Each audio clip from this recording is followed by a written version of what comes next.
الرحيم وإن يونس لمن المرسلين ও আমার জাতি ও আমার কওম ও আমার গোত্রের লোক শোনো আল্লাহ তাবারাকা ওয়া তাআলা আমাকে একটা দায়িত্ব দিয়েছে, একটা কাজ দিয়েছে। তার কালিমা যেন আমি তোমাদের কাছে প্রচার করি, আমি যেন তার একাত্মবাদের সাক্ষ্য তোমাদের কাছে পৌঁছাই। তিনি যে একক অদ্বিতীয় আল্লাহ।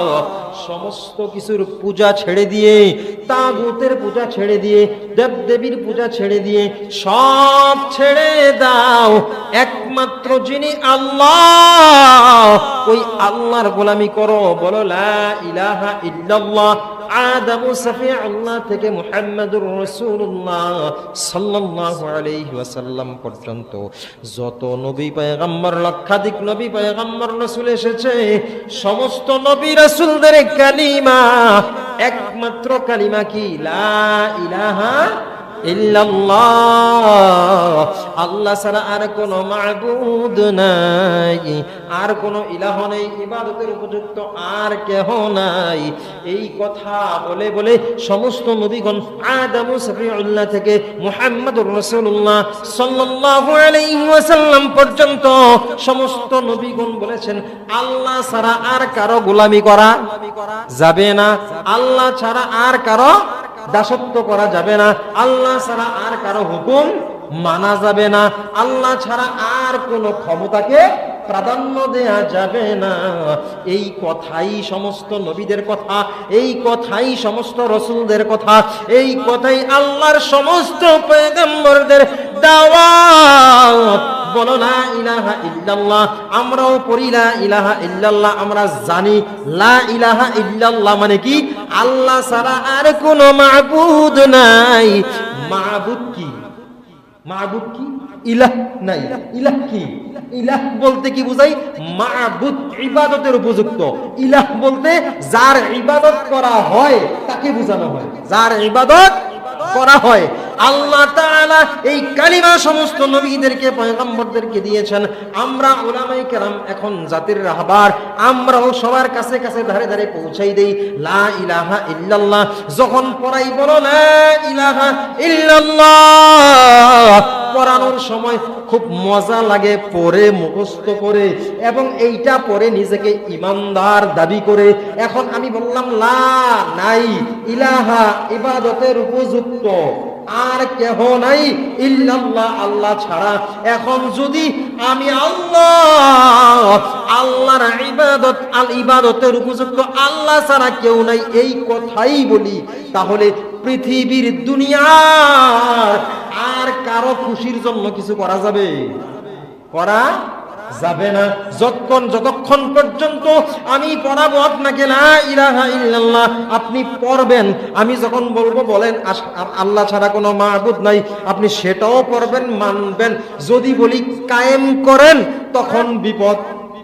ঠিক না বেঠি? যদি বলি আল্লাহ ছাড়া যে মাবুদ নাই, আপনি সাক্ষ্য দিলেন, এটা বাস্তবায়ন করেন, এই তখন হুজুরের উপর বিপদ, তুফান আসে, জেল, মামলা, হামলা দামলা আসেনি, মারামারি শুরু হয়, বক্তার মাইক কেড়ে নেওয়া হয়, মঞ্চ থেকে নামিয়ে দেওয়া হয়, গুলি করা হয়, মামলা দিয়ে দেওয়া হয়, নারী নির্যাতন মামলা দিয়ে দেওয়া হয়।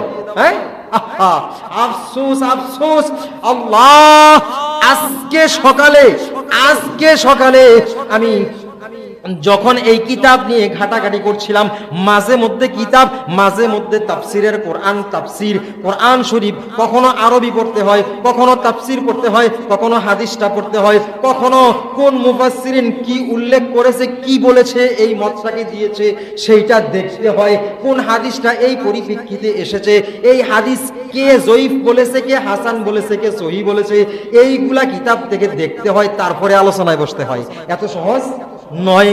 এই আলোচনা দেখতে যাইয়া আমি যখন গুগল থেকে সার্চ দিচ্ছিলাম এই লা ইলাহা ইল্লাল্লাহর মিনিং কিভাবে কিভাবে কোথায় কিভাবে বাস্তবায়ন করা যায়, এইটা করতে যাইয়া আমাদের দেশের একজন বক্তার জেল খাটার ইতিহাস আজকে সকালে আমি পড়লাম। তিনি একটা ফেসবুক স্ট্যাটাস দিয়েছেন যে লিখেছেন তাকে যখন পুলিশ ধরে নিয়ে যায়, ধরে নিয়ে যাইয়া পুলিশে নিয়া তাকে যখন এক থানা থেকে আরেক থানায় বদলি করা হয়, ট্রান্সফার করা হয় রিমান্ড দেওয়ার জন্য অথবা যেই কোনো তাদের কাজের জন্য, তিনি এভাবে স্ট্যাটাসটা দিয়েছেন। ওখানে নিয়া আমাকে কোথায় এক ঘরের ভিতরে ঢুকাইছে, বিল্ডিং এর ভিতরে বা একটা কক্ষের ভিতরে ঢুকানো হয়েছে, ওখানে নিয়ে আমার কাপড়গুলো খুলে ফেলা হয়েছে। বক্তা সাহেব, কি সাহেব? বক্তা সাহেব বলছে আমার লুঙ্গি খুলে ফেলা হয়েছে, আমার জুব্বা খুলে ফেলা হয়েছে, আমাকে প্যান্ট পরানো হয়েছে, আমাকে শার্ট পরানো হয়েছে। এরপরে একজন উলঙ্গ বেশ্যা নারীকে আমার সামনে এনে আমাকে জোর করে তাকে ধরিয়েছে, তারপর শত শত ক্যামেরা দিয়ে ছবি করেছে। নাউজুবিল্লাহ। তিনি স্ট্যাটাস দিয়েছেন। বর্তমান যেই বক্তার কথা আমরা সবাই জানি, নাম বললে সবাই চিনবেন, এই ঘটনা কেউ জানে না। কারণ কি? কারণ কি? যখন বলা হয়েছে কালিমার বাস্তবায়ন করো, আল্লাহ ছাড়া ইবাদতের উপযুক্ত আর কেউ নাই, এটার বাস্তবায়ন করো, তখনই তার উপরে এই জুলুম। তিনি এখনো আছেন। আজকে তিনি লিখেছেন, কালকে অথবা আজকে স্ট্যাটাস দিয়েছেন, আমি আজকে সকালে পড়েছি। পড়ার পর কলিজায় পানি থাকে না যখন আমরা এইরকম ভাবে যুগে যুগে যুগে যুগে আদম সুফিয়াল্লাহ থেকে মুহাম্মদুর রাসূলুল্লাহ সাল্লাল্লাহু আলাইহি ওয়াসাল্লাম পর্যন্ত যত নবী রাসূল এসেছে সবাই এই কালিমার দাওয়াত দিয়েছে। দাওয়াত মানে শুধু পৌঁছানো নয়, এই কালিমা শিখাইছে, এই কালিমার উপরে ঈমান গ্রহণ করাইছে, তারপর এই কালিমার যে কথা সেটাকে বাস্তবায়ন করাইছে, বাস্তবায়ন করিয়েছে। এই হলো দাওয়াত। এই হলো কি দাওয়াত? আমি আপনার কাছে বললাম, আপনি বলেন আল্লাহ ছাড়া কোনো মাবুদ নাই, এই কথা বললাম, আপনিও বললেন, আপনার কাছ থেকে চলে গেলাম। দাওয়াত পরিপূর্ণ নয়, পরিপূর্ণ হয় নাই, দাওয়াত হয় নাই। আমি যখন বলবো ও মুসল্লি আপনারা নামাজ পড়েন, নামাজ পড়েন, আমার দায়িত্ব শেষ। আমি বললাম হাইয়া আলা সালাহ, নামাজের দিকে আসেন, হাইয়া আলাল ফালাহ, কল্যাণের দিকে আসেন। এইটুকু বলার পর কেউ না আসলে আমি একা একা নামাজ পড়লাম, এইভাবে চাকরি করলাম, এইভাবে বেতন নিলাম, এইভাবে খাইলাম, এইভাবে সুযোগ সুবিধা গ্রহণ করলাম। ময়দানে মাহশার যেদিন কায়েম হবে, আল্লাহ তাআলা ডাক দিয়ে বলবে ও বক্তা, ও মুসল্লি, ও বক্তা, ও ইমাম সাহেব, ও খতিব সাহেব, ও আলেম, ও হাফেজ, ও কারি, তুই তো যাইয়া শুধু কালিমার দাওয়াত দিছ, শুধু বলছো নামাজের দিকে আসো, শুধু বলছো কল্যাণের দিকে আসো, বইলা বইলা মজার মজার রস খাইছত, গোস্ত খাইছত, কলিজা বোনা খাইছত, বড় বড় মাছের পিস খাইছত, আর কিছু বলস নাই, বাস্তবায়নের চেষ্টাও করস নাই। সেই দিন আমাকে এই প্রতিটা খাবার একটা একটা একটা একটা করে হিসাব দিতে হবে, জবাব দিতে হবে। কেন বাস্তবায়ন করলি না? কেন বাস্তবায়ন করলি না? এই জন্য আমি শুধু দাওয়াত নয়, নবী রাসূলগণ শুধু দাওয়াত দেন নাই, শুধু দাওয়াত দিয়ে নয়, দাওয়াত দিয়েছে, এই কথার মিনিং বুঝিয়েছে, বিশ্বাস করিয়েছে। বিশ্বাস করো, বিশ্বাস করো, বিশ্বাস করিয়েছে, তারপর এর উপর বাস্তবায়ন করিয়েছে। এই কাজটা করো, এখানে অবস্থান করো, এখানে অবস্থান করো। নামাজ পড়লে জান্নাত, নামাজ কি বুঝতে হবে কিনা?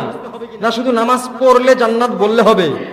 নামাজ পড়লে জান্নাত এটা বললেই শুধু হবে না, নামাজ কি সেইটা বুঝাতে হবে, সেইটা বুঝাতে হবে, শিখাতে হবে, তারপর বাস্তবে নামাজ পড়িয়ে দেখাতে হবে। হ্যাঁ, এইরকম ভাবে কালিমা ওয়ালারা যুগে যুগে যুগে যুগে নবী রাসূলগণ কালিমা পড়িয়েছেন, কালিমার উপর বিশ্বাস স্থাপন করিয়েছেন, এটার মিনিং বুঝিয়েছেন, অর্থ বুঝিয়েছেন, মানে কি বুঝিয়েছেন। বুঝানোর পর তাদেরকে এই কাজের মধ্যে বাস্তবায়ন করিয়েছেন। বলেছেন আল্লাহ ছাড়া কোনো মাবুদ নাই, আল্লাহ একক অদ্বিতীয়, তিনি ছাড়া আর কারো ইবাদত করা যাবে না। যদি তাই হয় তাহলে দুনিয়ার শান্তির জন্য, দুনিয়ার সুখের জন্য। আজকে আরেকটি ভিডিও আমি দেখেছি, আমরা এখন সোশ্যাল মিডিয়ায় অনেক কিছু দেখতে পাই। একজন বড় পুলিশ অফিসার আমাদের দেশের, মনে হয় পদ এক পদ থেকে অন্য পদে চলে গেছে, আপনারা অনেকে জানেন তাই না? তার সাক্ষাৎকার আজকে সকালে আমি দেখেছি। তিনি বলেছেন আমি ঊর্ধ্বতন কর্তৃপক্ষের আদেশ অনুযায়ী কি করেছি, কাজ করার চেষ্টা করেছি। তার মানে কি বোঝা গেল? তার মানে কি লা ইলাহা ইল্লাল্লাহর অর্থ তিনি জানে না, বাস্তবায়ন তার মধ্যে আছে না নাই? নাই। তিনি বলেছেন কি আমি ঊর্ধ্বতন কর্তৃপক্ষের অনুমতিতে ঊর্ধ্বতন কর্তৃপক্ষের কথা অনুযায়ী চাকরি করেছি।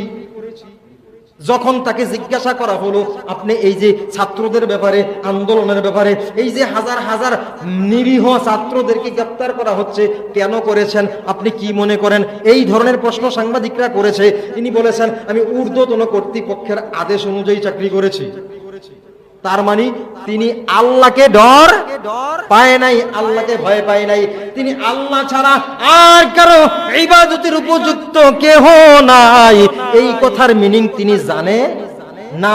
তিনি শিক্ষিত হতে পারে, তিনি উচ্চ শিক্ষিত হতে পারে, ইন্টারন্যাশনাল ভার্সিটিতে লেখাপড়া করতে পারে, কিন্তু তিনি জানেন না লা ইলাহা ইল্লাল্লাহর মানে কি।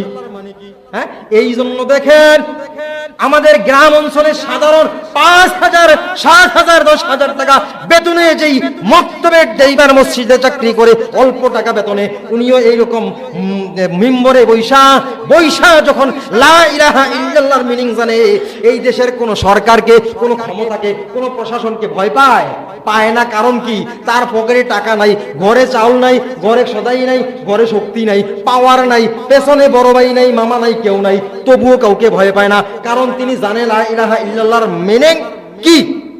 এই কথা জানে যে আল্লাহ ছাড়া আর কারো ভয়ে কোনো কিছু বলা যাবে না, করা যাবে না। এইটা হলো লা ইলাহা ইল্লাল্লাহর মিনিং। এই জন্য তিনি যদিও কিছু নাই, শূন্য হাতে, তবুও তিনি সব কথাগুলো মেম্বারে বসে বসে বলে, ঠিক না বেটি? এই জন্য তিনি এই কথাগুলো বলে থাকে। যারা তার কিছু নাই, দেখেন হাজার হাজার কোটি টাকার মালিক, তিনি একদল ক্ষমতায়, আরেক দল ক্ষমতায় নাই। যার ক্ষমতা নাই যেই দল, এই দলের হাজার হাজার কোটি টাকার মালিক আছে না? তিনি সত্য কথা বলতে ভয় পাচ্ছেন। কারণ কি, আমার হাতে কি নাই, ক্ষমতা নাই, আমার হাতে কি নাই, ক্ষমতা নাই, অথচ সম্পদের অভাব নাই, অথচ এই যে 5,000, 7,000, 10,000 টাকা বেতনে চাকরি করছে, এইরকম আমি না হয় না বললাম, এইরকম হাজার হাজার আছে। দেখেন গ্রাম অঞ্চলে, দেশের মধ্যে যারা অল্প টাকা বেতনে চাকরি করে, এক বেলার খাবার খাই, আরেক বেলার খাবার সঞ্চয় থাকে না। ওই ব্যক্তিও লা ইলাহা ইল্লাল্লাহর মিনিং জানার কারণে, এটার অর্থ, এটার মানি সঠিকভাবে জানার কারণে কাউকে ভয় না করে নির্বিঘ্নে সত্য কথাগুলো প্রচার করে। কারণ তিনি জানে লা ইলাহা ইল্লাল্লাহ মানে কি। লা ইলাহা ইল্লাল্লাহর মানে শুধু আল্লাহ ইবাদতের উপযুক্ত, আর কেউ নাই আল্লাহ ছাড়া। শুধু এই কথাটা নয়, শুধু বললেই হবে না, এটা বাস্তবায়ন করতে হবে। তিনি যে বললেন ঊর্ধ্বতন কর্তৃপক্ষের কথায় আমি কাজ করছি, ঊর্ধ্বতন কর্তৃপক্ষকে, সবার ঊর্ধ্বতন কে বলেন তো? আল্লাহ। সবার ঊর্ধ্বতন একমাত্র আল্লাহ। তাহলে তিনি কালিমার মানিটাই বুঝে না, তিনি তার চাকরির ঊর্ধ্বতন কর্তৃপক্ষের কথায় কাজ করে যাচ্ছে। তাহলে তার কাছে কালিমা কি, পাস না ফেল? ফেল। তাহলে তিনি এই কালিমার আওতাভুক্ত নন। আমি তাকে ফতোয়া দিচ্ছি না, এই কথার অর্থে তিনি এইটুকু আসছে, এটা বলে দিচ্ছি। বুঝে আসছে? এইরকম হাজার হাজার আল্লাহওয়ালারা যাইয়া বলতেন। এই যে ইউনূস আলাইহিস সালাম বললেন, হ্যাঁ, সূরা সফফাতের 139 নম্বর আয়াতে, ওয়া ইন্না ইউনূসু লামিনাল মুরসালিন, আমি রিসালাত পেয়েছি, আমাকে আল্লাহ রিসালাত দান করেছে। তোমরা কি করো? আমি আমার রিসালাতকে মেনে নাও, আল্লাহকে এক আল্লাহ বলে স্বীকার করো, বলো লা ইলাহা ইল্লাল্লাহ। এইভাবে তিনি বুঝাতে লাগলেন। এবার আগের যুগের নবীরা, রাসূলরা, উম্মতেরা, জাতিরা যেই রকম তিরস্কার করেছে, তাকেও ঠিক এইভাবে জাতিরা তিরস্কার করতে শুরু করলেন। তোমাকে কেন আল্লাহ পাক রিসালাত দেবেন? রিসালাত তোমাকে কেন দিতে যাবে? মানুষ হঠাৎ করে আপনাদের মধ্যে একজন মুসল্লি যদি কয়, আজকে আমি স্বপ্নে হাফেজ হয়ে গেছি, কি হয়েছে? আপনারা কি কইবেন? হ্যাঁ, আপনারা কইবেন নিশ্চয়ই কোনো পাগলা করতে বাতাস লাগিয়ে গেছে, কবরস্থানের কোন ভূতের আসর পাইছে, নিশ্চিত দৌড়ে আমার কাছে আইব, হুজুর এটার মানে কি, তারে দেখেন কি ধরছে। কইবেন না? এটা সবাই কইব। হঠাৎ করে আমাদের মধ্য থেকে একজন মানুষ বলল, আমি রিসালাত পাইছি, এটা বিশ্বাস করার মতো না। তিনি বললেন, আমার কাছে রিসালাত এসেছে, আল্লাহ আমাকে রাসূল বানিয়েছেন, নবী বানিয়েছেন, আমার উপর ওহী আসে, ওহী নাজিল হয়, তোমরা আমার কথা মানো। তিনি বিভিন্ন দৃষ্টান্ত দিলেন, উদাহরণ দিলেন, প্রমাণ দিলেন। কেউ মানছে, কেউ মানে না, অল্প দুই একজন, আর বাকিগুলা কি করে না, মানে না। বেশিরভাগ মানুষ অমান্য করলেন, তিরস্কার করলেন, গালিগালাজ করতে শুরু করলেন। এইভাবে গালি খাইতে খাইতে তিনি তখন কি করলেন, আল্লাহর নবী ইউনূস যখন জাতির কাছে, কওমদের কাছে, মানুষ ছিল 1,00,000-এরও কিছু বেশি, 1,00,000-এরও, এটার মধ্যে কিছু কেউ কেউ লিখেছেন, কোন বর্ণনাকারী লিখেছেন যে 1,00,000 সমান, হ্যাঁ, তাফসীর কারক, এটা কোরআনের একটা তাফসীর, আয়াতের তাফসীর, যে তাদেরকে আমি 1,00,000 বা কিছু বেশি বা কিছু মানুষ বেশি, 1,00,000-এর কিছু বেশি, এই লোকদের জন্য তাকে আমি রাসূল পাঠিয়েছিলাম, এইভাবে আল্লাহ বলেছেন। 1,00,000 মানুষের জন্য রাসূল হয়ে আসলেন, তিনি দাওয়াত করলেন, তারা তাকে পাগল আখ্যায়িত করলেন, বিভিন্ন রকম গালিগালাজ, বিভিন্ন রকমের ধিক্কার জানাতে শুরু করলেন। তিনি সহ্য করতে পারলেন না, তিনি আল্লাহর দরবারে প্রার্থনা করলেন। আল্লাহর দরবারে প্রার্থনা করেননি, তিনি এইভাবে তাদেরকে অভিশাপ দিলেন। তিনি এই কথা বলেননি যে আল্লাহ তাদেরকে কিছু একটা অভিশাপ দিলাম বা একটা গজব দাও বা একটা শাস্তি দাও, এমন নয়। খেয়াল, খুব খেয়াল, এমন কথা বলেননি, কিন্তু তিনি বললেন তোমাদের উপরে আল্লাহর গজব 3 দিনের ভিতরে আসবে। কি বললেন? অভিশাপ দিলেন, 3 দিনের ভিতরে আল্লাহর গজব আসবে। তিনি এ কথা বলেননি যে আল্লাহ তাদেরকে গজব দাও। একটু দেখেন, তারা ভুল করেননি, রাসূল ছিলেন, নবী ছিলেন, নবীদের কোনো ভুল নেই। কোন উম্মত এ কথা বলতে পারে না যে নবীর উম্মত ভুল করছে। এই কথা বললে উম্মতের জন্য কি হয়? বেয়াদবি হয়। কি হয়? বেয়াদবি হয়। কিন্তু আল্লাহ যে আয়াতটা নাজিল করেছে, বলেছে তিনি পলায়ন করেছেন, এই কথাটা কে বলেছে? আল্লাহ।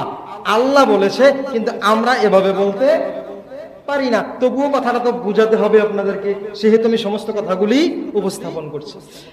তখন তিনি বললেন যে আল্লাহ, হে জাতি, তোমরা মনে রেখো, আজ থেকে 3 দিনের মধ্যে তোমাদের উপরে আল্লাহর গজব আসবে। আরো কত ঘটনা এখানে ঘটেছে, তাকে বিভিন্ন রকমের অপমানে অপদস্থ করা হয়েছে। একদিনই নয়, অনেকদিন চেষ্টা করেছে তিনি, করার পর তখন যখন আর পারছে না, কেউ তার কথা শুনছে না, বারবার বলার পরও কেউ তার কথা শুনে না শোনার কারণে বললেন 3 দিনের ভিতরে তোমাদের উপরে আল্লাহর গজব আসবে। এই কথা বলে নবীদের মুখ থেকে যেই কথা বের হয়, গত সপ্তাহে বলেছিলাম, এটা সত্য না হইলেও এটা কার্যকর করে দেখানো লাগে। সেটা হয় আল্লাহ দেখাবে, আর যদি ওয়াদা করে সে নিজে করে দেখাতে হবে। যদি মিথ্যাও হয়, মিথ্যা ভাবেও যদি ঘটনাটা মিথ্যা হয়, তবুও সে ওয়াদা করলে এটা বাস্তবায়ন করা লাগে, কারণ তিনি কি ওহীপ্রাপ্ত রাসূল, নবী। তিনি বললেন 3 দিনের ভিতরে তোমাদের উপর আল্লাহর গজব, তোমরা অপেক্ষায় থাকো। এই কথা বলে তিনি জাতিদের থেকে একটু দূরে সরে গেলেন। দূরে সরে যাওয়ার পর যখন এলাকার লোকগুলো, ওই জাতিগুলো, ওই মানুষগুলো যখন ইউনূস নবীকে আর দেখতেছে না, হায় রে, যেই মানুষটা প্রতি সকাল সন্ধ্যায় ক্ষণে ঘন্টায় কিছুক্ষণ পর আমাদের কাছে আসতো আর আমাদের কাছে আল্লাহর কালিমার দাওয়াত পৌঁছাইতো, এই লোকটার আজকে সারাদিন দেখা যায় না। কারণ কি? এইরকম বলা বলি শুরু হয়েছে একজনের কাছে খোঁজ করে, ব্যাপার কি? ওই পাগলটাকে তো দেখছি না, পাগলটা বললো আল্লাহর গজব আসবে, না জানি সত্যি হয়। এইরকম কিছু মানুষের ভিতরে কনফিউশন তৈরি হতে শুরু করলেন। দেখবেন একটা মিথ্যা কথাও কেউ বললে 10 জনে যদি এই কথাটা শুনে, কিছু মানুষের মনের মধ্যে একটা কনফিউশন তৈরি হয়, আর এই কথাটা মিথ্যা নাও, যদিও মিথ্যা, মনের মধ্যে এমন একটা হয় এটা মিথ্যা নাও হইতে পারে। যদিও তার কালিমা গ্রহণ করে না, তবুও তারা চিন্তায় পড়ে গেলেন, ব্যাপার কি? লোকটাই বললো আল্লাহর গজব আসবে, আমরা তো তাকে দেখছি না। এই কথা বলে লোকটা চলে গেলেন এখান থেকে, আমাদের থেকে দূরে চলে গেলেন, আর দেখা যাচ্ছে না জানি কি হয়। হতেও তো পারে এইরকম কিছু লোক তৈরি হয়ে গেলেন, বলা বলি শুরু হয়ে গেল। দ্বিতীয় দিন, এর পরের দিন দেখলেন আকাশের মধ্যে কালো মেঘ থোকায় জমে আছে। সুবহানাল্লাহ। আকাশে কি হয়েছে? থোকায়, মানে এরকম গিডুলি বান্দা ছোট ছোট থুপ দেখি না আমরা মেঘের, এইরকম কিছু আভাস পাচ্ছে ওরা। এইটা পেয়ে প্রত্যেকটা ব্যক্তির কলিজা থরথর করে কাঁপতে শুরু করে দিয়েছে। হায় হায়, না জানি ইউনূস সত্য কথাই বলেছে, তিনি হয়তো বা নিশ্চয়ই রাসূল ছিলেন, আমরা তাকে চিনতে পারি নাই, বুঝতে পারি নাই। এই কথা বলে বলে মানুষগুলো একজন একজনকে ডাকতে শুরু করলেন, একজন একজনকে ডাকতে শুরু করলেন। ডেকে ডেকে ডেকে ডেকে সমস্ত মানুষগুলো একত্রিত হইলেন, হইয়া তাদের বাচ্চা কাচ্চা, স্ত্রী পুত্র স্বজন যা আছে সব নিয়ে তারা নদী পার হয়ে নদীর ওপারে এক জংলা আছে, ওই জংলায় চলে গেলেন। সুবহানাল্লাহ। ওখানে যাইয়া সবাই ওই জংলার মধ্যে মা আর বাচ্চা, দুধওয়ালা বাচ্চা, যেই বাচ্চা দুধ খাইতেছে, সবাই মিলে, এলাকার পর্দাইন্না আছে না, পর্দাইন্নারা কিছু একটা বললে তো মুরব্বীরা অন্য পাবলিকে শুনে, তাই না? এই মুরব্বীরা বললেন, এই বাচ্চাওয়ালা মা যারা আছে তাদের থেকে বাচ্চাগুলো আলাদা করে দাও, তাদেরকে দুধ পান করাতে দিও না। দুধের পিপাসায়, পেটের ক্ষুধায় বাচ্চাগুলো চিৎকার করবে, আর দুধ পান করাইতে না পেরে মাগুলো চিৎকার করবে। আর আমরা এক দেশ থেকে এক এলাকা থেকে আরেক এলাকায় জংলায় যাওয়ার উদ্দেশ্য হলো খাবার যা আছে আমাদের সম্পদ সব বাড়িতে পড়ে থাকবে, জংলায় তো খাবার নাই, ধন সম্পদ নাই, ওখানে আমরাও না খেয়ে থাকবো, উপাস থাকলে কান্না অবশ্যই আসে। আর আমরা যদি সবাই মিলে চোখের পানি ফেলে ফেলে কাঁদতে শুরু করি, অবশ্যই আমার মাওলা আমাদের ডাক শুনবে। সুবহানাল্লাহ। তারা কি চিন্তা করছে না? আমরা শুনি নাই ইউনূস আলাইহিস সালামের দাওয়াত শুনলাম না, তিনি যখন অভিশাপ দিলেন, আমরা গতকাল অভিশাপ দিয়ে গেছে, আজকে দেখি আকাশ অন্ধকার, তাইলে তো অবশ্যই কিছু একটা হচ্ছে, আমরা মনে হয় ভুল করছি। এই ভুলটা বুঝতে পাইরা সবাই মিলে কান্না শুরু করলেন আল্লাহর কাছে, আল্লাহ তওবা করি, ক্ষমা করে দাও। সুবহানাল্লাহ। তওবা শুরু করে দিলেন। এই তওবা করতে করতে এক সময়, এখানে একটু শিক্ষার বিষয় আছে, আলোচনা মাঝে মধ্যে বাস্তবতার মধ্যে আমি কাজে লাগাই, কারণ এই কথাগুলো শুনলেই তো হবে না, আপনারা এখান থেকে কিছু বোঝার দরকার আছে না?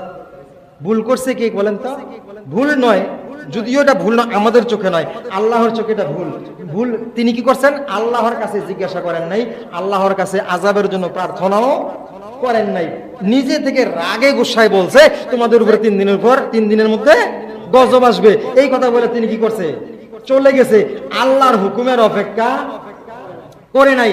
দায়িত্বপ্রাপ্ত কোন লোক, এই যে দেখেন আমরা এই যে একটু আগে বললাম, স্টেজে উঠা কত গন্ডগোল, কত মারামারি, আবার কত জেল জুলুম অত্যাচার, দেখেন নারী দিয়া, খারাপ মহিলা দিয়া ফাঁসাই দেওয়া হয়, ওখান থেকে বের হইয়াও আবার স্টেজে উঠা কোরআনের ময়দানে আছে না নাই? কেন? এটা নিজের স্বার্থের জন্য নয়, টাকার জন্য নয়, ক্ষমতার জন্য নয়। এই দায়িত্বটা যেদিন থেকে আমার মাথায় একটা লকব এসেছে, একটা ডিগ্রি এসেছে যে সে একজন আলেম, সে একজন স্কলার, ইসলামিক স্কলার, একজন ইসলামিক বক্তা, ইসলাম প্রচারক, ইসলামের একজন খাদেম, এটা লকবটা আসে কোত্থেকে? সরাসরি আসমান থেকে। সরাসরি কোত্থেকে? আসমান থেকে। আল্লাহ ফেরেশতাদের মাধ্যমে জানিয়ে দেয়, যাও মানুষের মনের মধ্যে এই কথার উত্থাপন করো, এই কথা মানুষ মন থেকে বলবে, সে একজন আলেম, সে একজন বক্তা, সে একজন ইমাম সাহেব, সে একজন হাফেজ, সে একজন মৌলানা সাহেব। জন্ম থেকে আসে ওরা, এই দুনিয়ায় আইসা এই লকবগুলো হয় কিনা, এটা আল্লাহ বসিয়ে দেয়। আমরা এই যে আল্লাহ বসিয়ে দেওয়ার মানে কি? আসন দেওয়া না, ক্ষমতা দেওয়া না, তাকে একটা দায়িত্ব দেওয়া, এই দায়িত্বটা যত কষ্টই হোক, যত নির্যাতন আসুক, যত জুলুম আসুক, যত কিছুই আসুক না কেন, যত মাইর খায়, রক্ত জড়ায়, কোন নবী পয়গম্বর এই দায়িত্ব থেকে সরে নাই। আর উলামায়ে কেরাম, জাতির রাহবার যারা এখন বর্তমান যারা দাঁড়িয়ে, তাদেরও দায়িত্ব, যত সমস্যাই হোক না কেন আমরা এখান থেকে পিছপা হতে পারবো না। কারণ দায়িত্ব আমাকে কোনো পাবলিক দেয় নাই, দায়িত্ব কোনো প্রেসিডেন্ট দেয় নাই, দায়িত্ব কোনো মন্ত্রী দেয় নাই, দায়িত্ব কোনো রাষ্ট্রনায়ক দেয় নাই, সরাসরি দিয়েছে আমাকে আসমানের মালিক, আরশে আজিমের মালিক, ওই আল্লাহ আমাকে দায়িত্ব দিয়েছে। এই জন্য এত জুলুম স্বীকার করার পর, এত গালি খাওয়ার পর, এত মানুষের অপমান হওয়ার পরেও আমরা আবার স্টেজ উঠে কথা বলতে পারি। দায়িত্বটা দেওয়া কার? আল্লাহ। এই দায়িত্বটা আল্লাহ দিয়েছে বলে আমরা এটা ছাড়ি না। আর না হয় এখান থেকে ছেড়ে গেলে, এখানে যদি ইনকামের সিস্টেম বলেন, ইনকাম এখানে যা হচ্ছে তার থেকে বেশি ইনকাম করার রাস্তা হাজার হাজার দেশে আছে না নাই? আছে। ছোট কাজ করে এর থেকে বেশি ইনকাম করা যায়। ইনকামের কোনো বিষয় এখানে নাই। দায়িত্ব প্রত্যেকটা আলেম, প্রত্যেকটা কোরআনের শিক্ষিত, হাদিসের শিক্ষিত, ইসলামের শিক্ষিত চিন্তা করে এই শিক্ষাটা হাজার হাজার মানুষ মানুষের মধ্যে আপনারা দেখেন এই পুরো গ্রামের মধ্যে কয়েক হাজার প্রায় লক্ষাধিক মানুষ আছে, এই লক্ষাধিক মানুষের মধ্যে গণলে হাতে গোনায় 2005-7 জন আলেম পাওয়া যাবে, এর বেশি নয়। আল্লাহ সবাইকে দিলেন না, এই কয়েকজনকে দিলেন কেন? অবশ্যই অনেক কষ্ট সাধনার পর, অনেক চিন্তা চেতনা করে আল্লাহ তাআলা যাচাই বাছাই করে বেছে বেছে যারা পারবে তাদেরকে দিয়েছে, যারা পারবে তাদেরকে দেয়। আল্লাহ যেহেতু আমাকে নির্ধারণ করেছে, সিলেক্ট করেছে, এই দায়িত্বটা দিয়েছে আল্লাহ, আমি মানুষের কথাই কেন বেচমা হব? এই হলো কথা। তিনি কি করলেন? যাওয়ার সময় আল্লাহর হুকুমের অপেক্ষা করলেন না। ইউনুস আলাইহিস সালাম তিনি এই কথা ভাবলেন না আল্লাহ বললে যাবো, আল্লাহ অর্ডার দিলে যাবো, এই অপেক্ষাটা ভুলটা এটাই ভুল। আল্লাহ যেটা ভুল বলেছেন, আমরা বলছি না, আল্লাহ বলেছেন এটাই তার ভুল। তিনি আমার অপেক্ষা না করে জাতিদেরকে অভিশাপ দিয়ে রাগ করে চলে গেলেন। এখানে শিক্ষার বিষয় হলো, যদি নেতা অর্থাৎ ইসলামিক নেতা, আমি ইমাম সাহেব যদি একটা ভুল করে বসি, আরেকজনে হুজুরে আর এই ভুলটা করতে কেমনে করলো? হতে পারে এই ভুলের কারণে আল্লাহ তাআলা আমার যেই একটা নিয়ামত দেওয়ার কথা, বড় নিয়ামত, বড় একটা কিছু দিত আল্লাহ পাক, ওইটা ঘুরিয়ে আপনাদের উপর দিয়ে দেবে। এখানে তার শিক্ষা, এটা কোরআন বলছে, এটা এখানে তার শিক্ষা। ইউনুস আলাইহিস সালাম অভিশাপ দিয়ে চলে গেলেন, আল্লাহর হুকুমের অপেক্ষা করেন নাই, এটা তার ভুল। কিন্তু এই ভুলের কারণে জাতি রাসূল ছাড়াই হিদায়াত পেয়ে গেল। সুবহানাল্লাহ। তারা নিজেরা তওবা করলেন না, তারা নিজেরা বললেন আল্লাহ আমরা ভুল করেছি। এখন কি রাসূল আছে?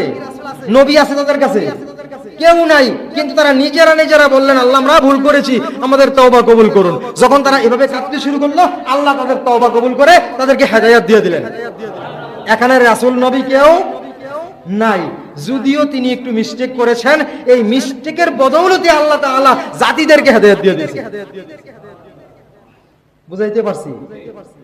এই জন্য কেউ ভুল করলে আমরা বারবার এতে ভুলটা করলো, এইটা করলো, এইটা বলার দরকার নাই। হতে পারে তার ভুলটার কারণে আপনার উপরে আল্লাহ একটা রহমত নাজিল করে দেবে, একটা নিয়ামত দান করবে। এটা কোরআন প্রমাণ। কোরআনে আপনি সূরা সফফাতের 139 নম্বর আয়াত থেকে পড়তে থাকেন, কয়েকটা আয়াত তাফসীর করেন, দেখেন এগুলা আমি কথাগুলো যে বলছি ঠিক এখানেই আছে কথাগুলো। ঠিক আছে, দেখেন তো তিনি চলে গেলেন। এদিক দিয়ে তারা যখন হেদায়েত পেয়ে গেলেন, পাওয়ার পর আল্লাহর গজব আসলো। হেদায়েত তো আল্লাহ দিয়ে দিয়েছে, তওবা কবুল করে ফেলছে। এখন তওবা কবুল করলে আল্লাহ আর গজব দিলেন না, গজব আর আসলো না। তিনি 3 দিন পর কিছু মানুষকে জিজ্ঞাসা করলেন, বাজারে হাটে এখানে সেখানে, আমি যদি গরিপুর এলাকায় থাকি, আপনাদের গ্রাম আর কারো না কারো একবার দেখেন না, যদিও আপনাদের হাত থেকে পলাই যাই, আল্লাহ মাফ করুন কথা দেখাচ্ছি, যদিও যাইলে কেউ দেখলে ভাই ওই এলাকাতে ঘটনাটা ঘটার কথা ছিল, হইছি নেই, এরকম জিজ্ঞাসা করলেন কিছু মানুষকে। ইউনুস আলাইহিস সালাম জিজ্ঞাসা করলেন, ওখানে আল্লাহর গজব আসার কথা ছিল, আসছে নেই? কয় না, আল্লাহর গজব তো হয় নাই। আরে 3 দিন 5 দিন 7 দিন তো পার হয়ে গেল, তার ভিতরে ভয় ঢুকছে কি ঢুকছে না? রাসূল হইলেও তিনি কি মানুষ? কি মানুষ? রাসূল হইলেও কি মানুষ? তো আল্লাহর ভয় প্রত্যেকের ভিতরে আছে না নাই? তিনি বললেন, হায়রে আমি বইলে আসলাম, 3 দিনের ভিতরে আল্লাহর গজব আসলো। এতদিন আমি তাদেরকে বললাম যে আমি হইলাম রাসূল, এখন রাসূল মিথ্যা কথা কয়, এইটাই তো তাদের কাছে প্রমাণ হয়ে গেল। হ্যাঁ, তারা কি বললো? ভাববো যে ইউনুস নবী মিথ্যা বলেছে, কারণ তিনি বললেন 3 দিনের ভিতরে গজব আসবে। এখন গজব তো 3 দিন 5 দিন পার হয়ে গেল, হবো না। তার মানে তার কথা, তার ধারণা আর কি, যে এইরকম মানুষ আমাকে ভাববে। এখন আমি আর তাদের সামনে গেলে, আবার তাদের দেশের মধ্যে একটা আইন প্রচলন ছিল, ওই দেশে যদিও দিন ছিল না সঠিক, তবুও তাদের ভেতরে একটা আইন প্রচলন ছিল, কোন মিথ্যাবাদী যদি সাক্ষী দ্বারা সাব্যস্ত হয়, সঠিক প্রমাণিত হয়, তাকে কতল করা হবে। এই আইনটা ওদের দেশে ছিল। দেশটা কোন জায়গায়? ইরাক। জি, দেশটা ইরাক। ওখানে এই আইনটা তখন ছিল, মিথ্যা বললে কি করবে? কতল করা হবে। মিথ্যা বললে কতল করা হবে, যদি প্রমাণ হয় সঠিক সে মিথ্যা বলেছে। তিনি আবার ভয়, মানুষেরও ভয়, এখন আমাকে গেলে সবাই করবে। রাসূল, আমি রাসূল হইছি আর মিথ্যা কথা কই, পাবলিক তো এটা বলে ভাববে, ভাই এখন আমার কি করব? জবাই দিয়ে দিব, আবার আমি অপমানী, আহা আল্লাহ তোমার রিসালাতের অপমানী হবে। এই চিন্তা করে তিনি জাতির কাছে না যাইয়া সাইড করলেন। হ্যাঁ কি করলেন? ক্রস করে আরেক দিকে রওনা করলেন। আরেক দিকে রওনা করার সময় আল্লাহর হুকুমের প্রয়োজন আছিল না? তিনি কে? একজন রাসূল, একজন রাসূল। রাসূল আল্লাহর হুকুম ছাড়া এদিক সেদিক যাইতে পারে না। আমি না বললাম যত নির্যাতনে হোক দায়িত্ব থেকে আমরা সরি না, কারণ দিছে আল্লাহ, দায়িত্ব দিছে আল্লাহ। আমি আল্লাহ তাআলা জিজ্ঞাসা করে যাবো কেন? তিনি এটাও এখানেও আবার ভুল করলেন, তিনি আবার ক্রস করে অন্যদিকে চলে গেলেন। এই যাইতে যাওয়ার সময় নদী, ওই যে বললাম নদী, এই নদী পার হবে, নদীর মধ্যে যাইয়া যাত্রী বুঝাই এক নৌকা উঠলেন। সুবহানাল্লাহ। যাত্রী বুঝাই এক নৌকায় উঠলেন। নৌকায় উঠার পর এই নৌকার মধ্যে যাত্রী বুঝাই নৌকা, খেয়াল করবেন, যাত্রী বুঝাই নৌকাতে ওঠার পর নৌকাটা নদীর মাঝামাঝি গেলে, কোথায়? মাঝামাঝি। যদি যাত্রী বেশি হয় প্রথম থেকে তো ডুবে যাওয়ার কথা, মাঝামাঝি যাইয়া দেখে আর এটা চলে না, ডুবে যায়, এদিক দিয়ে পানি ওঠে ওদিক দিয়ে পানি ওঠে, এই অবস্থা, মানে অর্থাৎ ডুবে যাবে ডুবে যাবে এইরকম একটা অবস্থা। একজন যাত্রী আরেকজন যাত্রীকে মাঝি ডাক দিয়ে বললেন, যেই কোনো একজন তাড়াতাড়ি নেমে যান, তাড়াতাড়ি নেমে যান, যিনি মালিকের অবাধ্য এইরকম লোক। সুবহানাল্লাহ। কি বললেন? মাঝি বললেন যিনি মালিকের অবাধ্য, অর্থাৎ মালিক থেকে নারাজ হইয়া ফিরে এসেছেন, মালিক আপনার প্রতি নারাজ, আপনি মালিক থেকে পলায়ন করছেন, এইরকম লোক কে আছেন? বের হন। আল্লাহু আকবার। জানে না, তিনি বলছে আমরা শুভ অশুভ বলতে কিছু কথা, যেমন আমরা তো কুসংস্কার চালু করে দিই, তো এইরকম একটা কিছু বললেন আর কি, যে কে এমন আছে আমার না হয় আমার নৌকায় তখন ডুবে নাই, এখন ডুববে কেন? তার কথা যুক্তি আছে, প্রথমে ডুবে নাই, মাঝামাঝি এসে কেন ডুববে? এই কথা বলে তিনি বলতে শুরু করলেন। এবার মুরব্বীরা আছে, যুবকরা আছে, এক মুরব্বী আরেক মুরব্বী কয়, আও তোমার তো হায়াত হয়ে গেছে গা 60, 65, 70, তুমি মরে গেলে সমস্যা নাই, তাড়াতাড়ি নেমে যাও গা। শুরু হয়েছে।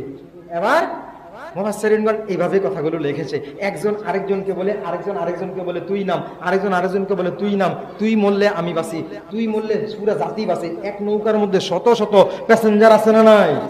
নৌকা বলতে জাহাজ বুঝাইছে আর কি, বড়। হ্যাঁ, তো একজন একজনকে বলছে নেমে যাও, একজন একজনকে বলছে নেমে যাও। এইভাবে তর্ক বিতর্ক সৃষ্টি হয়ে যাচ্ছে। মাঝির কলিজায় তো আর পানি নাই, তারা তর্ক করে তারাই তো ডুবাই দেবো নৌকা। এবার একজন ফট করে বলে ফেললেন, আরে আমরা তো কেউ নামবো না, সিদ্ধান্ত কেউ তো আর জীবন দিয়ে মানুষকে বাঁচাবো না, এত ভালো মানুষ তো আর এখানে নাই, একটা কাজ করি, চল কি একটা লটারি দেই। সুবহানাল্লাহ। এই লটারির কথা উল্লেখ এসেছে, বলছে একটা লটারি দেই, মধ্যে এই সবার নাম নিয়ে লটারি দিলেন। লটারিতে যার নাম আসবে তিনি কিন্তু ঝাঁপ দিতে হবে নদীতে। সুবহানাল্লাহ। সবাই রাজি বলে জি রাজি, সবাই ইয়েস বলছে, বইলা সবার নাম নিয়া লটারি কইরা এবার টান দিছে, আসছে ইউনুস। সুবহানাল্লাহ।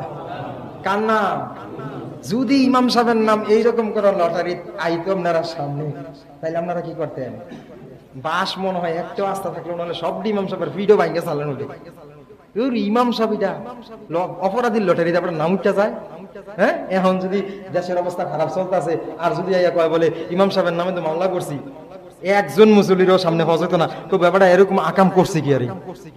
হ্যাঁ, কখনই করছে কিনা এটা খোঁজ করার সুযোগ নাই, করছে কিনা এটা কিন্তু খোঁজ করতো না, তবে করলো কি আর?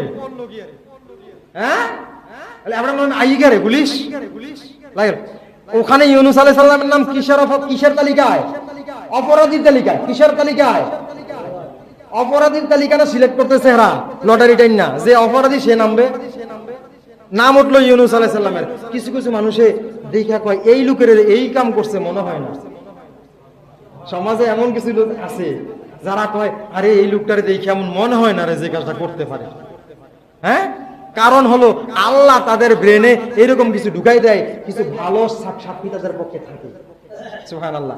এবার আবার বললেন ঠিক আছে একবারের লটারি ফেল, না হয় ভুলেন আমরা আইছে আবার লটারি। সুবহানাল্লাহ। কই আবার লটারি দিলেন। আবার লটারি দেওয়ার পর আবার ইউনুস আলাইহিস সালামের নাম, আবার লটারি দিলেন। 3 বার লটারি দিলেন, 3 বার একই নাম। পাবলিক এবার আর হেরে কয় না যে তুমি নামো, একজন একজনের দিকে তাকায়, একজন একজনের দিকে তাকায়। কি কমু, মানে বলার মতো লোক না। এটা দেখতে মনে হয় আল্লাহর ওলি মক্কা শরীফের ইমাম সাহেব এইবারে কেমনে কই ছাগল চুরি করছে। কথা এরকম আছে না? হ্যাঁ, আমার জীবনের প্রথম অর্থাৎ 6 সালের ঘটনা, 6 সালের ঘটনা। আমি সৌদি আরব যাওয়ার জন্য কিছু টাকা জমা দিয়েছিলাম, মোটামুটি কয়েক লক্ষ টাকার মতো, 2 লাখের উপরে। এই টাকাটা কার কাছে জমা দিয়েছিলাম জানেন? যেই লোকটা সৌদি আরব 10 বারে 10 বার হজ করছে। এমনকি আমরা সুবহানাল্লাহ কওয়ার কথা না, হ্যাঁ, তার কাছে জমা দিছি টাকা, বিদেশ যাবো। কিছুদিন পরে তে কইলো যে আমরা গ্রুপ ভিসা আনছি, 30টা ভিসা আনছি, 10টা 12টা ভিসা বিক্রি করার পর টাকাগুলো নিয়ে উধাও। আজকের এই পর্যন্ত এই লোকটারে আর পাই না। কয়বার হজ করিন না? এরকম আছে না কিছু? দেখলে মনে হয় যে কাবা শরীফের ইমাম সাহেব, তাতে চুরি করে কি ছাগল, হ্যাঁ, ছাগল চুরি করে, বড় চুরি করে না, ছোট ছোট চুরি। গরিবরে মানে গরিবরে হজ কইরা ইয়া 10 বার গরিবের টিহা মাইরা খাইতে হইছে। তো এমন মানুষে কয় না এবারে আমরা কই যেতাম না, এবারে তো নিজেই দেখতেছে যে এবারে নাম 3 বার লটারিতে আইছে, আর মানুষে গর্বিত আল্লাহু আকবার কইয়া ঝাঁপ দিতে আল্লাহ তাআলা নদীর মাছকে বললেন রেডি। মাছ বললেন জি আমি রেডি আছি। মাছ হা করে আছে, ঝাঁপ দেওয়ার সাথে সাথে মাছের ভিতরে সুবহানাল্লাহ। ইউনূস নবী মাছের পেটে, শোনেন নাই? এই ঢুকে গেলেন, একদম কোরআনের আয়াতের তাফসীর পড়ে পড়ে শোনাচ্ছি আমি, কোনো ভুলভাল নাই এখানে। বিশ্বাস না হয় আমি কোরআন শরীফ খুলে রাখছি, আপনারা এখান থেকে পড়া শুরু করেন। সূরা সফফাতের 139 নম্বর আয়াত থেকে শুরু। এই ঘটনাগুলো এখানে লেখা আছে। পড়ছে আর মাছের পেটে যাইয়েই তিনি কি করলেন? এখানে যতদিন ছিলেন এই দিনটারে নিয়ে একটু ইখতিলাফ আছে, দিনটারে নিয়ে মতানৈক্য আছে। কেউ বলছে 40 দিন, কেউ বলছে আরো বেশি, আবার কেউ বলছে অল্প কয়েকদিন। এই দিনটা নির্ধারণ করে আল্লাহ জানান নাই কতদিন ছিলেন। মাছের পেটে যে ঢুকছে, এরপরে যে আল্লাহ বাহির করছেন, এই ব্যাপারে এই যে মাছের পেটে ঢুইকেই তিনি বললেন লা ইলাহা ইল্লা আনতা সুবহানাকা ইন্নী কুনতু মিনাজ জালিমিন। তিনি ওখানে যাইয়া বললেন আল্লাহ লা ইলাহা, আল্লাহ আপনি ছাড়া, ইল্লাল্লাহ আল্লাহ আপনি ছাড়া আর কোনো মাবুদ নাই, লা ইলাহা ইল্লা আনতা সুবহানাকা আপনি পবিত্র, আপনি মহা পবিত্র, সুবহানাল্লাহ, ইন্নী কুনতু মিনাজ জালিমিন আমি হইলাম অপবিত্র, আমি হইলাম গুনাহগার। এই কথা বললে আল্লাহ বলেন ফাস্তাজাবনা লাহু ওয়া নাজ্জাইনাহু মিনাল গাম্মি ওয়া কাযালিকা নুনজিল মুমিনিন, আমি তাকে এই বিপদ থেকে মুক্তি করে দিলাম, সুবহানাল্লাহ। মুক্তি করার পর তিনি অসুস্থ ছিলেন, অনেক অসুস্থ। যেখানে যাই এক নদীর পারে মাছ তাকে ফেলে দিলেন। এই যেই দিন নদীর পারে যাইয়া মাছ ফেলে দিলেন, আমি দিনটা তো বললাম মতান্তর আছে, কেউ 40 দিন বলেছে, বেশিরভাগ মুফাসসিরিনগণ লিখেছেন 40 দিন ছিল, বেশিরভাগ লোকে লিখেছেন। আর আবার অনেকের মধ্যে বেটু দিছে যে না 40 দিন না, তার কম, আবার অনেকে বেশিও বলছে। তো যাই হোক, যতদিন ছিল থাকার পর যখন আল্লাহ তাকে মুক্ত করলেন, মাছ তাকে ফেলে দিলেন মুখ থেকে, এই দিন ছিল 10ই মুহররম, সুবহানাল্লাহ। কি ছিল?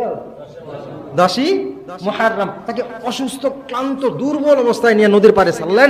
ওখানে আল্লাহ তাআলা যেখানে ছাড়লেন সর, এই সরের মধ্যে আল্লাহ লাউ গাছ সৃষ্টি করে দিলেন, সুবহানাল্লাহ। লাউ গাছ, এবং আবার লাউ গাছও লেখছে, আবার লাউ গাছের মতো এরকম লেখছে। এখানে এক বর্ণনায় এসেছে তিনি এই লাউ গাছ থেকে লাউ খেয়ে শক্তিশালী হয়েছে, সুবহানাল্লাহ। এক মুফাসসির তাফসিরে এরকম লেখছে, আরেক তাফসিরে লিখেছে বড় বড় পাতাওয়ালা এই পাতা তাকে ছায়া দিছে।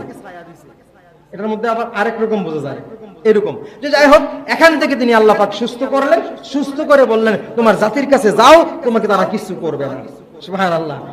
যাও, আমি আল্লাহ হুকুম দিলাম। তারপর যাইয়া তিনি দীর্ঘদিন এখানে ছিলেন। আল্লাহ তাআলা তাদেরকে দীর্ঘদিন হায়াত দিলেন, বাঁচিয়ে রাখলেন এই জাতিকে। এই কথা বলেছে আল্লাহ তাআলা, পরে বলেছেন আমি তাদেরকে দীর্ঘদিন বাঁচার সুযোগ করে দিলাম, সুবহানাল্লাহ। আমার আলোচনা ছিল 10ই মুহররমের বড় ঘটনা। এই বড় ঘটনার এটাও একটা। জি, আজকে যদি মুহররম যদি আগামী আর থাকবো না মনে হয় শেষ, তারপরেও আরো ঘটনাগুলো রয়েছে। ইউসুফ আলাইহিস সালামের ঘটনা রয়েছে, আরো অন্য নবী পয়গম্বরদের ঘটনা বহুত রয়েছে। এগুলো বলা তো আর যখন যেটা সম্ভব ইনশাআল্লাহ আমি আপনাদেরকে বলে শোনাবো। এই কথাগুলো কি কারো কিসসা? জি, তবে কোরআনের বাহিরে নয়, কোরআনের ভেতর থেকে। কোরআনের ভিতরে এরকম কিসসা অনেক আছে, আছে না নাই? আল্লাহ তাআলা আমাদেরকে এই মুহররমের সমস্ত যেই মুহররমের যেই তাৎপর্য, যেই ফজিলত, এটা যেন আমরা হাসিল করতে পারি। আল্লাহ তাআলা আমাদেরকে হাসিল করার তৌফিক দান করে। মুহররম থেকে বড় বড় ঘটনাগুলো হয়েছে, আল্লাহ ওয়ালাদের সাথে আল্লাহ কি করেছেন, কেমন পরীক্ষা করেছেন, আমাদের সাথে পরীক্ষা করলে আমরা কি করি, এটা এই ঘটনা শোনার মানে হলো আমরা তাদের থেকে শুনে শুনে ওই রকম আমরা আমল করার চেষ্টা করব। বিপদে পড়ে ডাকতে হয় কাকে? আল্লাহকে। তিনি বিপদে পড়ে বলছিলেন আল্লাহ ইলাহা ইল্লা আনতা সুবহান, এই কথা বলেছিলেন। ইউনূস আলাইহিস সালাম বলেছিলেন কি? লা ইলাহা ইল্লা আনতা সুবহান। দোয়া ইউনূসের প্রথমটা, ইন্নী কুনতু মিনাজ জালিমিন, এটা পরে নিজে স্বীকার করছে যে আমি গুনাহগার, আমি জালেমদের অন্তর্ভুক্ত, আমি পাপিষ্ঠ, এই কথা বলেছেন আল্লাহর কাছে। কিন্তু প্রথম বলেছে আল্লাহর প্রশংসা, বলছে লা ইলাহা ইল্লা আনতা সুবহান, হে আল্লাহ আপনি ছাড়া কেহ নাই, আপনি মহা পবিত্র। এইভাবে আমরা বিপদে পড়লে কি করব? আল্লাহ তাআলার কাছে হাদিস শরীফে এসেছে কোন ব্যক্তি যদি কোনো বিপদ, কোনো উজর, কোনো জরুরত আছে না, আমাদের খুব বিপদে পড়ে গেছেন এই ঘটনা নিয়ে, এই কাজটা নিয়ে, এই যে কোনো একটা কথা নিয়ে, যে কোনো একটা কাজ নিয়ে বিপদে পড়ে গেছেন, হাদিস শরীফে রাসূলুল্লাহ সাল্লাল্লাহু আলাইহি ওয়াসাল্লাম ইরশাদ করেছেন, কোন ব্যক্তি যদি এই কথা বলে লা ইলাহা ইল্লা আনতা সুবহানাকা ইন্নী কুনতু মিনাজ জালিমিন, এই বলে আল্লাহর কাছে বলে আল্লাহ আমাকে এই কাজটা করে দেন, আল্লাহ তার দোয়া কবুল করে এই কাজ, মনের বাসনা পূর্ণ করে দেন। হাদিস শরীফ থেকে প্রমাণিত। তাহলে আমরা এখান থেকে বড় একটা আমল শিখলাম। কিছু চাইলে কিসের মাধ্যমে? ইসমে আজম বুঝেন? ইসমে আজম চিনেন না? ইসমে আজম পড়ে আল্লাহর কাছে চাইলে আল্লাহ সব দোয়া কবুল করেন। এই ইসমে আজম অনেক মুফাসসিরিনগণ বলেছেন লা ইলাহা ইল্লা আনতা সুবহানাকা ইন্নী কুনতু মিনাজ জালিমিন, এটাও ইসমে আজম। সুবহানাল্লাহ। আমরা এটা পড়ে ইনশাআল্লাহ আল্লাহর কাছে কিছু চাইবো। আর যে ঘটনাগুলো বলেছি, যা কথাগুলো বলেছি, এখান থেকে যেগুলা নেওয়ার মতো নেব, নিয়ে আমল করব, আর বাকিগুলো যেগুলা বাদ দেওয়ার মতো বাদ দিয়ে ইনশাআল্লাহ আমাদের আমলকে পবিত্র সহি করার চেষ্টা করব। আল্লাহ তাআলা আমাদের সকলকে কবুল করেন। জোরে বলে আমিন। ওয়া আখির দাওয়ানা আনিল হামদুলিল্লাহি রাব্বিল আলামিন। আসসালামু আলাইকুম ওয়া রাহমাতুল্লাহ।